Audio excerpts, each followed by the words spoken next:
Doctor Mohammad Yunus king Charles harmony award 2025 পেতে যাচ্ছেন।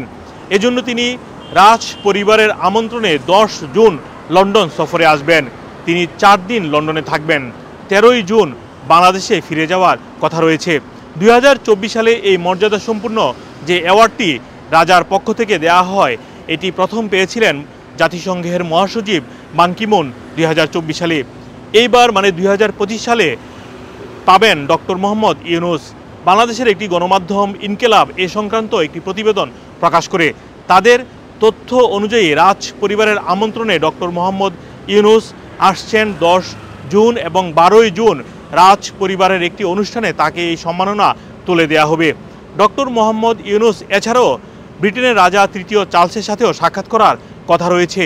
পাশাপাশি ব্রিটিশ প্রধানমন্ত্রী এবং রাজনৈতিক ব্যক্তিবর্গের সাথেও তিনি সাক্ষাৎ করতে পারেন, এমনও তথ্য উঠে এসেছে ওই সংবাদ মাধ্যমে। এছাড়াও ডক্টর মোহাম্মদ ইউনূস এই 4 দিনের সফরে ব্রিটিশ বাংলাদেশি কমিউনিটির পক্ষ থেকে একটি নাগরিক সংবর্ধনা অনুষ্ঠানেও অংশ নিতে পারেন। মোহাম্মদ আব্দুল হান্নান, 2A নিউজ, যুক্তরাজ্য।